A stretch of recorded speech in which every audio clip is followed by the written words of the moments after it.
This is a 2020 Chevy Silverado. This is the all-new pickup last year. This particular model is the LT and 4x4 with the extended cab and the 5.3 liter V8. I'm going to give you my review in the form of 10 things you need to know, starting right now.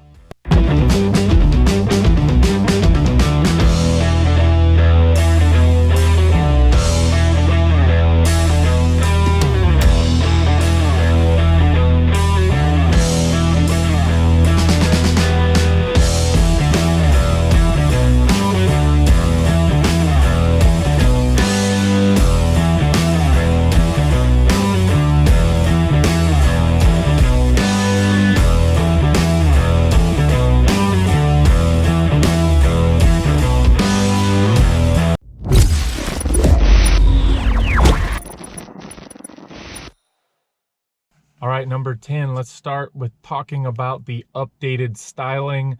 I really want to like the Chevy front end, but I just can't. Frankly, it just doesn't work. That's my opinion. I think it's a lot of people's opinion. Chevy took a risk with this strange open-mouthed, I really don't know how to describe it. I feel like it's got so many sharp things going in and out. The various trim levels look different levels of good, but this particular model doesn't look good to me.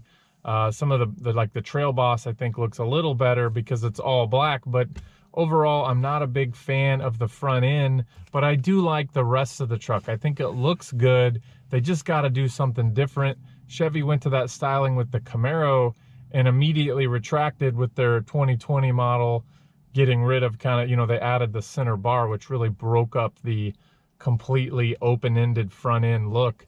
And so I'm interested what you think about it, but the exterior, it looks updated and fresh, but a little bit too weird.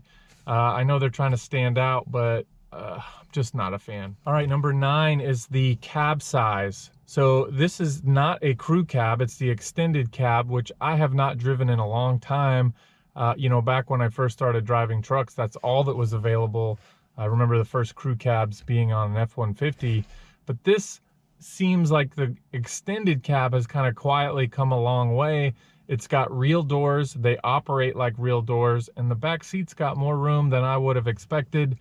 My 10-year-old son fit back there just fine. And so while this isn't as much room as a crew cab, if you need the full bed and you don't want a really long truck, the extended cab is a decent option, especially if the only people riding in the back are going to be kids or smaller people or not very often. And so this particular cab variation is different than maybe what I would normally test, but overall I kind of like it. All right, number 8, the towing capacity and payload capacity. So as I mentioned, this is the 5.3 liter, which is the biggest engine you can get in the LT trim level. You can get the diesel or the turbocharged 4-cylinder, but let me tell you about this, the turbocharged 6-cylinder, but this V8 can tow up to 9,600 pounds and has over a 2,000 pound payload capacity for the bed. So that's excellent numbers. My feeling on all the trucks are, while they compete on who's number one and they're constantly getting better and better, this truck is more than most anybody would ever need. And so while you may be thinking you need the better truck from a payload or whatever capacity, all 3 of the big trucks do outstanding work. And so the numbers on this Silverado, over 2,000 pounds in the payload and 9,600, almost 10,000 pounds towing, are excellent. Depending on what your needs are, you may need to go up to, whether that's an HD or a different variation. But I think the extended cab with the full-size bed for almost all the trucks is typically your highest towing capacity, and so that's no exception with the Chevy. All right, number 7, the infotainment system. So this is GM's updated product. It's really good to see it in the Chevy truck. It's easy to use, it's responsive. I've reviewed it several times with some of the other newer GM vehicles I've test driven, and so this comes with a pretty good size. I think it's a 7-inch screen, comes standard with the LT trim. The overall response, it's got CarPlay, it was pretty good. I found the infotainment system to be top tier, really good. The camera, the backup camera that came with it, pretty standard, nothing special there. But overall, the infotainment system is a far cry better from what used to be prior to this upgrade. All right, number 6, the tailgate. So it's got the easy drop down or the soft fall feature where it drops down slowly. It's got the classic Chevy bumper steps, what they've been doing for a long time since the Avalanche days. And then the easy lift, so the tailgate's easy to lift up. If you want even more features, the GMC Sierra offers that special tailgate. But overall, I found that this tailgate was useful and kind of well thought out, and all those features come standard. And I don't think any of the other truck makers provide, you know, those features standard on their trucks. So I appreciate that Chevy paid attention to, you know, some of the small details, especially in regards to the bed. Hey, real quick, if you're new to my channel, consider checking out some of my other reviews. I do car, truck, and SUV reviews, new videos every Monday. Click the like button of this video if you appreciate anything I've been talking about. Let's get back to the list. All right, number 5, the engine. So as I mentioned before, this has the 5.0-liter V8. There's lots of other options. There's the turbocharged V6. There's a diesel, and then there's 2 V8. So the 5.3, and then I think the bigger one's 6.2. It's a big, heavy breathing V8. So for a light duty truck, it's totally a likable option to get this 5.3-liter V8. I think that is the most bang for your buck. It's highly capable. It gets pretty good gas mileage, which I'll talk about a little bit later. But another option is the 3-liter straight 6 diesel. I haven't test driven that, so I'm not going to talk about it too much. But the heavy utility 5.3-liter V8 is the way to go, if you ask me. Unless you're looking for an interesting option, I would stick with the tried and true V8. Plus, the resale value for trucks with V8s is always higher, and that has yet to change with all of the, you know, V6 and other options that are out there. V8s still maintain the best resale value. All right, number 4, I mentioned I was going to talk about miles per gallon. So this I have seen up to 31.7 miles per gallon, so almost 32 miles per gallon. I put a lot of highway miles on this truck. 0 to 60 time is a little bit over 6.8 seconds. You know, I didn't really test super hard in the 0 to 60, but I found it to be adequate. Pulls pretty well. I had plenty of equipment and stuff in the back, but nowhere near the 2,000 pounds payload. Obviously, even with 4 people and all that equipment, had no issue with the acceleration. It felt basically the same. So overall, miles per gallon and 0 to 60, pretty decent, actually really good for a V8 truck. So I'm glad Chevy paid attention to, you know, adding a better transmission and really making that V8 have good gas mileage, not just the other options. Number 3, how does this truck drive? So I found the transmission was smooth and responsive, even though the steering was a little bit numb. That's pretty typical in a truck.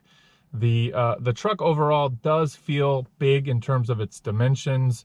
It doesn't drive easy. It doesn't park easy. You know, the lock-to-lock steering angles didn't seem to be as tight turning as some of the other makers, particularly Ford and Ram. But I'm not sure that that's actually true. It's just a feeling. The suspension is stiff but comfortable.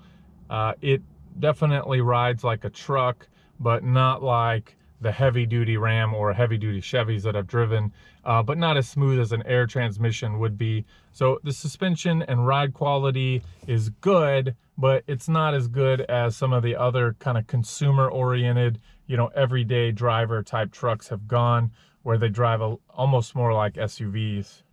So number 2, the interior. So you could have fooled me if you had told me this was not a 2019, but rather or 2020, but rather just they've stuck the same interior from previous trucks. It looks updated, but barely. They use a lot of the same materials, the layout's the same, the button shapes, nothing made it different. They really played it safe with the updated interior design. They went with what their owners are used to and what they like. Some of it, I would say, is more traditional. One cool feature that I really like is they have a button that you can push to roll down all the windows at once. That's kind of neat. You don't see that in other trucks. Also, the 4x4 controls are up here on the left, really clear and easy to see, easy to grab, and they're not kind of on the inside near where, you know, a push button or the ignition is.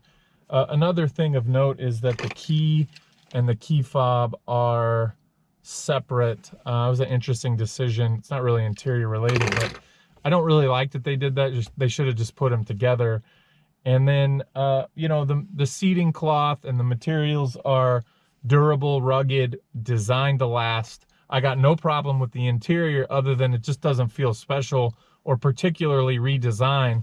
And so if you're looking for the tried and true Chevy interior, you're gonna get it, but you're not really getting anything special. And Ford and Ram have made a huge effort to make their interiors really upgraded another level, and it doesn't feel like Chevy did that. That's okay, their buyers don't really care, but that could be part of the reason Chevy has fallen down to number 3 and Rams continue to sell. That interior is special, particularly compared to this. So the number one thing you need to know about this truck is the pricing. So a 4x4 with the 5.3 liter V8 with an LT trim with almost no other options is going to set you back about 39 and some change. So 39,000 MSRP. Now that's before any deals or, you know, any discounts that you would get. So I would suspect you could get into one of these for just under 30 at your dealership.